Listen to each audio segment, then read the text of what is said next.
നമസ്കാരം സുഹൃത്തുക്കളെ. ആവേശം എന്ന സിനിമ കണ്ടതിന് ശേഷമുള്ള എൻ്റെ വ്യക്തിപരമായ അഭിപ്രായം വളരെ കുറഞ്ഞ സമയം കൊണ്ട് നിങ്ങളിലേക്ക് എത്തിക്കാനാണ് ഞാൻ ആഗ്രഹിക്കുന്നത്. ഡയറക്ടർ ജിത്തു മാധവൻ ബാംഗ്ലൂരിലെ ഒരു കോളേജിൽ വിദ്യാർത്ഥികൾക്കിടയിൽ ഉണ്ടാവുന്ന ഒരു സാധാരണ പ്രശ്നം എന്ന രീതിയിലാണ് സിനിമ ആരംഭിക്കുന്നത്. ജൂനിയേഴ്സും സീനിയേഴ്സും തമ്മിലുള്ള പോര്. സിനിമയുടെ ഫസ്റ്റ് ഹാഫും സെക്കൻഡ് ഹാഫും കണ്ടിരിക്കുന്ന പ്രേക്ഷകന് രണ്ട് രീതിയിലുള്ള അനുഭവമാണ് സമ്മാനിക്കുന്നത്.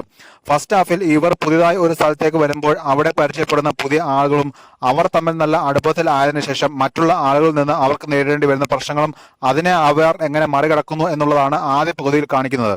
തല്ലുന്നവളെ തിരിച്ചു തല്ലണം, പകരം വീട്ടണം, അതിൽ അവർ വിജയിക്കുന്നുമുണ്ട്. എന്നാൽ സിനിമയുടെ രണ്ടാം പകുതിയിലേക്ക് വരുന്ന സമയത്ത് പകരം വീട്ടാൻ അവർ സ്വീകരിച്ച മാർഗം എങ്ങനെ അവർക്ക് തന്നെ തലവേദനയാകുന്നു എന്നതാണ് അതിനകത്ത് കാണിക്കുന്നത്.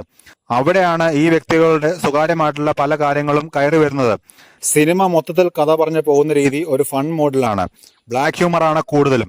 അതായത് സീരിയസ് ആയിട്ട് എന്തെങ്കിലും നടക്കുമ്പോൾ അതിനിടയിൽ തമാശ കയറി വരുന്ന രീതി. ഈ ഒരു രീതിയിലുള്ള ഫിലിം മേക്കിംഗ് ആയതുകൊണ്ട് തന്നെ ഇമോഷണൽ സീൻസ് വരുന്ന സമയത്ത് നമുക്ക് ഒരു രീതിയിലും അത് ഇമോഷണൽ ആയിട്ട് തോന്നുന്നില്ല. അതൊരു ഇമോഷണൽ സീൻസ് ആയിരുന്നു എന്ന് നമുക്ക് മനസ്സിലാവുന്നത് മ്യൂസിക്കിലൂടെയാണ്. സുഷിൻ ശ്യാം നല്ല രീതിയിൽ ഇതിനകത്ത് സ്കോർ ചെയ്തിട്ടുണ്ട്. പക്ഷേ ഒരിക്കലും ഇത് അദ്ദേഹത്തിന്റെ കരിയർ ബെസ്റ്റ് പെർഫോമൻസ് അല്ല. ത്രൂ ഔട്ട് ഈ സിനിമയിൽ ഒരിക്കലും ബാക്ക്ഗ്രൗണ്ട് സ്കോർ മൂഴ്ച നിൽക്കുന്നതായിട്ട് എനിക്ക് തോന്നിയിട്ടില്ല. അതുപോലെ ഈ സിനിമയിൽ പാട്ടുകൾ പ്ലേസ് ചെയ്തിരിക്കുന്നത് ഇന്റഗ്രേറ്റഡ് ആയിട്ടാണ്. അല്ലാതെ അവിടെ ഒരു പാട്ട് വേണം അതിനുവേണ്ടി ഡെഡിക്കേറ്റഡ് ആയിട്ട് പ്രത്യേകിച്ച് ഒന്നും തന്നെ ചെയ്തിട്ടില്ല. പാട്ടുകൾ എല്ലാം ഒരേ ജോണറിലുള്ള പാട്ടുകളാണ്. ജിത്തു മാധവന്റെ മേക്കിംഗ് വളരെ രീതിയിൽ മികച്ചു നിന്നിരുന്നു, പ്രത്യേകിച്ചും ആക്ഷൻ സീക്വൻസിൽ. അതുപോലെ തന്നെ സിനിമാറ്റോഗ്രാഫർ സമീർ താഹിറാണ്, എഡിറ്റർ വിവേക് ഹർഷൻ. രണ്ടുപേരുടെയും വർക്ക് കിടിലനായിരുന്നു. ഇനി അഭിനേതാക്കളുടെ കാര്യത്തിലേക്ക് വരികയാണെങ്കിൽ ഫഹദ് ഫാസിൽ, അദ്ദേഹത്തിന് ഇത്തരത്തിലുള്ള ക്യാരക്ടർ ചെയ്യാൻ പ്രത്യേക കഴിവ് തന്നെയുണ്ട്.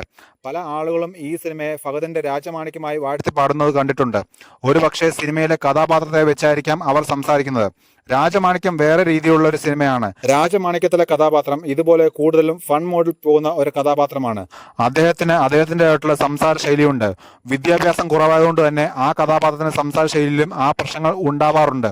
പക്ഷേ ആ സിനിമയിൽ മുന്നോട്ട് പോകുന്തോറും പല കാര്യങ്ങളും നമുക്ക് മുന്നിലേക്ക് തുറന്നിടുമ്പോൾ ഈ ക്യാരക്ടറിന് കൂടുതൽ ഡെപ്ത് ഉള്ളതായിട്ട് നമുക്ക് മനസ്സിലാവും. ഫഹദ് ഫാസിലും ഇതിനോട് ചെറിയ രീതിയിൽ സാമ്യമുള്ള കഥാപാത്രമാണ് ചെയ്തിരിക്കുന്നത്. പക്ഷേ ആ സാമ്യത ഒരുപാട് കുറഞ്ഞു പോയി എന്ന് തോന്നാൻ കാരണം സിനിമയുടെ മൊത്തത്തിലുള്ള മേക്കിംഗ് ആണ്. ഇതിൽ ഫഹദ് ഫാസിലിന്റെ കണ്ണുകൾ നിറയുമ്പോഴും നമുക്ക് ഒരു ഫൺ ആയിട്ടാണ് അത് തോന്നുന്നത്. എന്നാൽ ചുറ്റും നടക്കുന്നത് വെച്ച് നോക്കുമ്പോൾ അതൊരു ഇമോഷണൽ സീൻ ആവേണ്ട സാഹചര്യമാണ് താനും. അദ്ദേഹത്തിന്റെ പ്രകടനം വളരെ മികച്ചതായിരുന്നു. പ്രത്യേകിച്ച് അദ്ദേഹം മലയാളം, കന്നഡ, ഹിന്ദി എന്നീ ഭാഷകൾ ഇടകലർത്തിയാണ് സംസാരിക്കുന്നത്. ഈ ഒരു ക്യാരക്ടർ ഫഹദ് ഫാസിലിനെ കൊണ്ട് മാത്രമേ ചെയ്യാൻ പറ്റൂ എന്ന് നമുക്ക് അവകാശപ്പെടാനാവില്ല. പക്ഷേ അദ്ദേഹം ഇത് ചെയ്തപ്പോൾ വളരെ മികച്ചതായിരുന്നു. പിന്നീട് സജിൻ ഗോപുവും ഇതിൽ ഒരു കഥാപാത്രം ചെയ്തിട്ടുണ്ട്, ഫഹദ് ഫാസിലിന്റെ കൈക്കാരനായിട്ട്. അദ്ദേഹം ഇതിനകത്ത് ഒരുപാട് സ്ഥലങ്ങളിൽ പല രീതിയിലുള്ള കഥകൾ പറയുന്നുണ്ട്. അതൊക്കെ ഭയങ്കര രസമായിരുന്നു. പിന്നീട് ആക്ടർ മൻസൂർ അലിഖാൻ വെറുപ്പിയിലൊന്നും ഉണ്ടായിരുന്നില്ല, കുറച്ച് സമയമേ ഉള്ളൂ എങ്കിലും നല്ല രീതിയിൽ ചെയ്തിട്ട് പോയിട്ടുണ്ട്. അതുപോലെ ആശിഷ് വിദ്യാർത്ഥിയും ഇതിനകത്ത് ഒരൊറ്റ സീനിൽ വന്നു പോകുന്നുണ്ട്. സോഷ്യൽ മീഡിയയിൽ ഒക്കെ സജീവമായിട്ടുള്ള ഹിപ്സ്റ്റർ. തുടക്കം തൊട്ട് അവസാനം വരെ ഒരുപാട് സ്ക്രീൻ സ്പേസ് ഉള്ള കഥാപാത്രങ്ങൾ ഒന്ന്. ഫഹദ് ഫാസിലുമായിട്ടുള്ള കോമ്പിനേഷൻ സീൻസിലെല്ലാം ഫഹദിനൊപ്പം തകർത്തിട്ടുണ്ട്. മൊത്തത്തിൽ ഈ ജോണറിലുള്ള സിനിമ ഇഷ്ടപ്പെടുന്ന ആളുകൾക്ക് ഒരു പ്രാവശ്യം ആവേശഭരിതരായിട്ട് ഇരുന്ന് കാണാവുന്ന സിനിമ. അതാണ് ആവേശം.